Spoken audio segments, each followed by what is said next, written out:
Olá, pessoal, bom dia.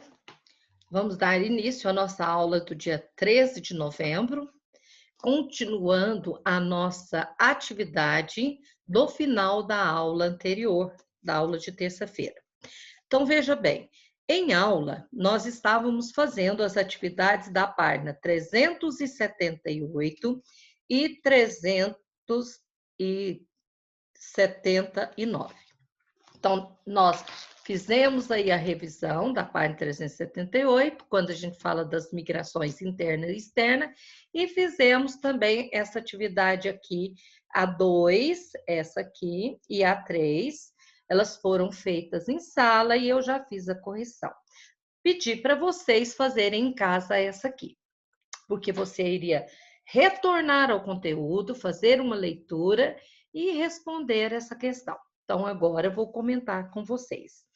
Descreva como o colonialismo europeu está relacionado à existência de rivalidades e conflitos motivados por questões étnicas no continente africano.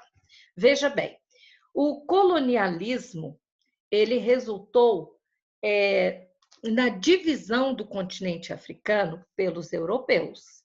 Então, após a independência, esses países que tinham fronteiras feitas pelo período colonial, feito pelos colonizadores, eles continuaram, permaneceram com essas fronteiras que foram criadas pelo colonizador.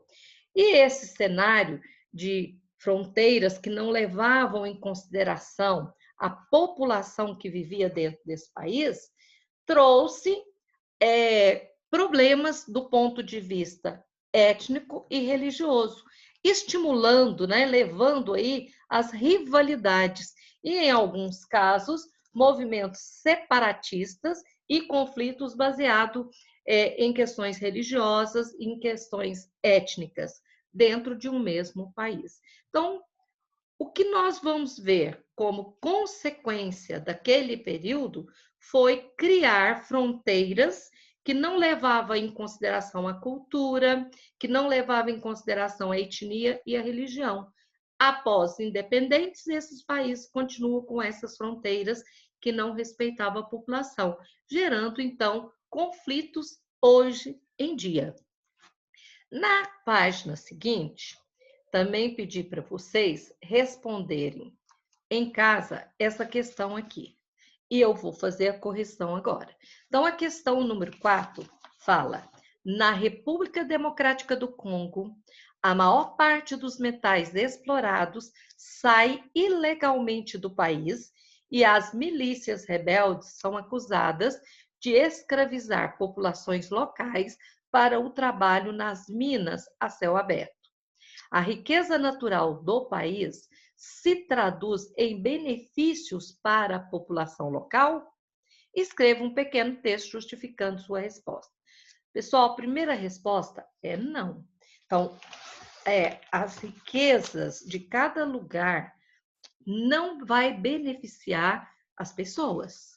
Por quê?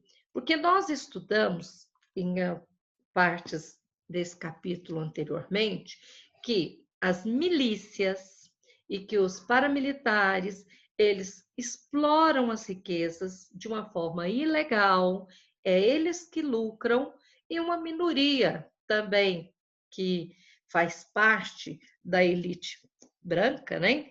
Que explora, inclusive explora a mão de obra, não vai dividir a riqueza com a população.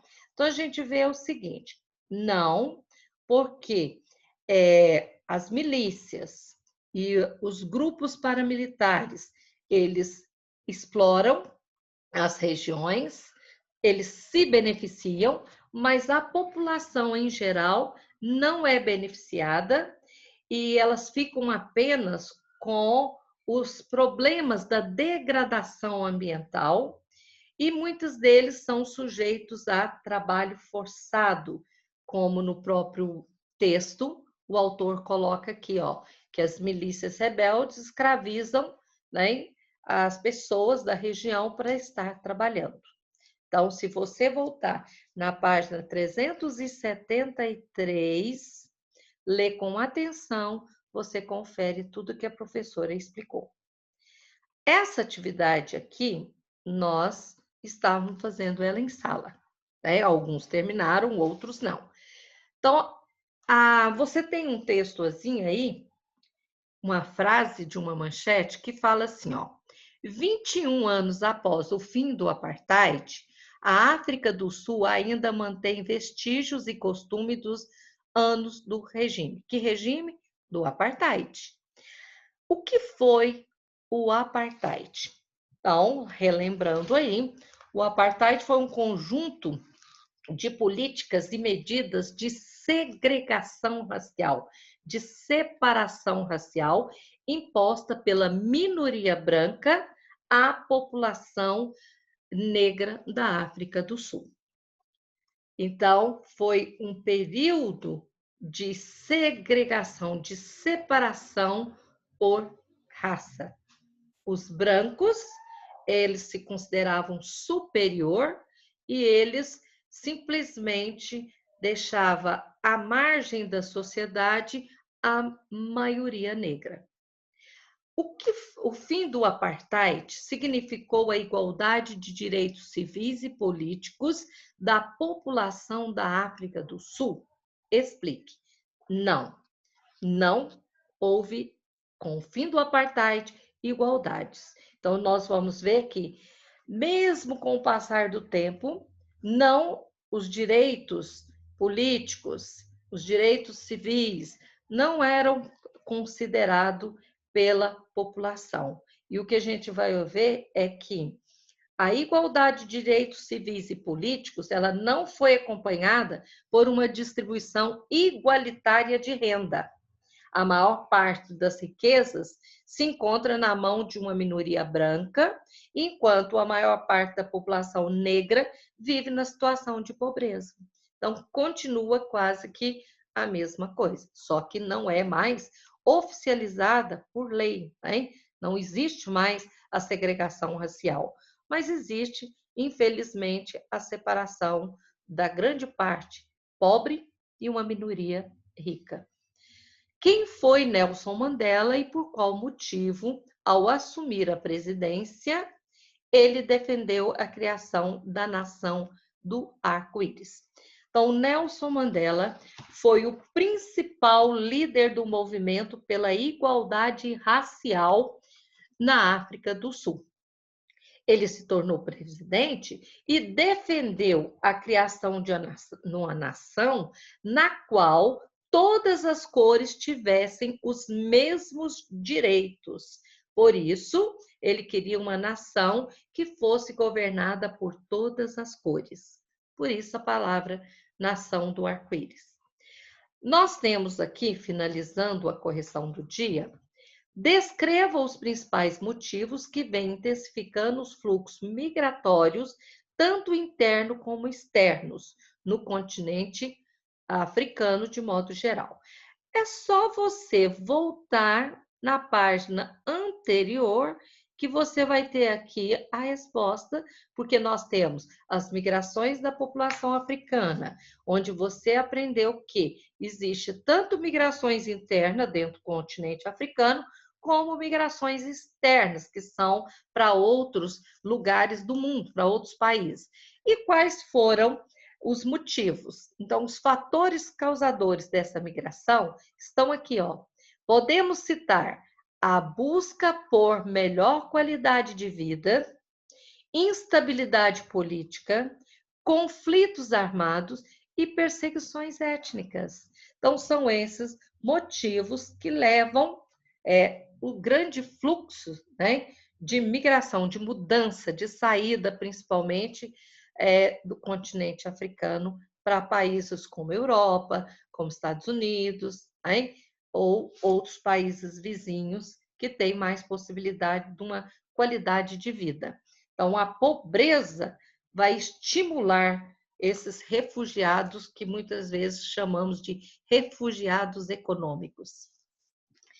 Dando continuidade à nossa atividade, nós vamos continuar com o tema África, mas nós vamos estar vendo aqui sobre a parte que nós vamos ver essa parte aqui, o autor nos mostra como abertura, ele nos mostra uma grande cidade. Então, a gente tem aqui a cidade. Olha, essa cidade que o autor coloca aqui para vocês está dentro do continente africano, na Nigéria. Nós vamos ver que a África do Sul, Argélia e Nigéria são países do continente africano que sobressaem, né, no desenvolvimento, na economia, nas indústrias, nas grandes cidades. Tanto é que aqui o autor coloca a cidade de Lagos, na Nigéria, para você ver a diversidade, né, na paisagem. Então, nós vamos aprender que a África ela é repleta de riquezas e que essas riquezas são riquezas naturais, mas nós temos também a expansão das grandes cidades, né? Expansão urbana. E o autor coloca para vocês que, mesmo tendo um rápido crescimento econômico verificado em diversos países, nós vamos ter também outros países onde essas atividades ainda são do setor da economia primário, ou seja, ligado à terra, à agricultura, à pecuária e o extrativismo, principalmente o extrativismo mineral, as riquezas minerais do continente africano. E o que a gente observa é que, em se tratando de África, a pobreza, ela existe, e muito. E ela aflige principalmente a parte do continente africano que nós conhecemos como África subsaariana, onde nós temos muitos conflitos étnicos e religiosos. A África, apesar desses conflitos, nós vamos ver que ela possui diversidades em vários setores, principalmente na atividade econômica, onde que algumas cidades geram riqueza, alguns países geram riqueza, e o que a gente observa aqui na nossa próxima página, que nós vamos ver aqui, o autor colocando sobre a riqueza e a pobreza, né? Pobreza e riqueza no continente africano. E logo de início, ele nos coloca uma comparação visual aqui. Nós temos uma modernidade, né, dentro do país, Angola, a cidade de Luanda, né, que nós temos aqui, ó, arranha-céus erguido em Luanda, na Angola. Ao mesmo tempo, ele mostra favela na periferia de Luanda. Então, você tem o contraste da modernidade com a pobreza. E isso é praticamente em vários lugares do mundo, não é só no continente africano, né? Mas o que ele quer mostrar com isso? Ele quer mostrar isso aqui, ó. Esse continente que nós estamos estudando, o continente africano, não deve ser visto apenas como pobre, pois é repleto de contraste e riqueza. E um dos contrastes que ele está mostrando aqui dentro da cidade. O subdesenvolvimento verificado aqui nessa parte da África subsaariana tem os motivos. Um dos motivos, uma das características, foi a forma de colonização. Então, a colonização aconteceu em grande parte dos países da África subsaariana, a colonização de exploração, onde não levava nenhum desenvolvimento para esses países, levava sim a exploração de seus recursos minerais, exploração do solo, né? A exploração acontecia de uma forma muito grande. E outra coisa, além das colônias de exploração, o processo de independência desses países da África subsaariana foi tardio, né? E nós vamos ver que durante o período colonial, o continente africano ele foi repartido e foi repartido para extrair as riquezas, né, naturais que a África trazia para os colonizadores.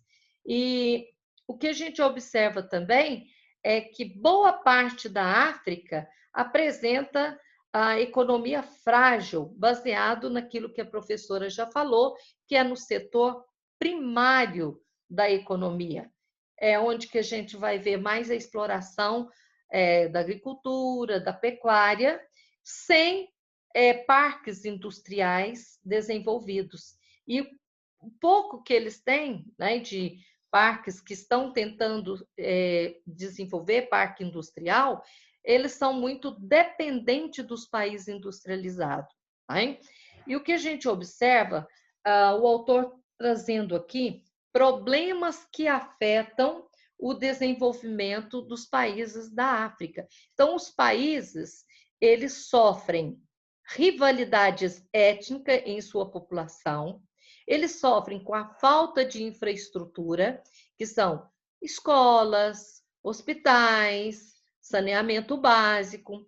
Eles ainda sofrem com alto índice de corrupção, má distribuição de renda, onde que nós já vimos que a exploração dos recursos só fica na mão dos poderosos e que essa exploração dos recursos naturais não é distribuído entre os seus habitantes. Ela fica na mão das elites da política, pequenos empresários, né? E cada vez mais o país se torna pobre, com uma população de renda desigual. Né? Agora, o que o autor coloca aqui sobre o espaço econômico africano é relacionado à tentativa de se industrializar, mas eles ainda, mesmo tentando se industrializar, o crescimento econômico dos países da África é mais em razão da agricultura, da pecuária, que nós chamamos de agropecuária, e do extrativismo mineral. Então, mesmo tentando se industrializar, o crescimento econômico dentro desses países se deve à agropecuária e ao extrativismo mineral. E o que a gente observa é que, desde quando se tornaram independentes, eles passaram a ter dependência de tecnologia dos países colonizadores, eles passaram a ter dependência de mão de obra especializada para eles montarem igual aqui, por exemplo, uma mineradora. Aí, então, veja bem, aqui você tem exploração de carvão mineral realizada aqui na África do Sul. Então, para isso, eles dependem de mão de obra especializada, de tecnologia especializada de outros países, de financiamentos, né, de empréstimos de dinheiro, né, de outros países. Então, de uma certa forma, eles continuam dependentes. E aí o que a gente vai ver é que muitos dos produtos em que ganha dinheiro e que faz com que haja uma participação no produto interno bruto é produtos primários, ou seja, que vem da lavoura, que vem do extrativismo. E o que o autor coloca aqui é devido às variações de preço dos recursos exportados, muitas vezes dificultam, né, essas indústrias irem para frente. E a gente vê também que os países africanos são muito dependentes de produtos que eles importam dos Estados Unidos, da China, né, da Europa, e que é necessário também a gente visualizar que, mesmo eles tentando crescer na indústria, e que alguns já estão melhorando, nós vamos ver que também há um pequeno desenvolvimento no setor de comércio e serviços, principalmente o do turismo. Então, eles estão, apesar de sua independência ser tardia, eles estão conseguindo a sobressair. Pessoal, vocês vão ler até aqui em casa, tá? Próxima aula retornarei aqui, mas tenham uma boa participação na leitura, na atividade em sala e até a próxima. Beijos.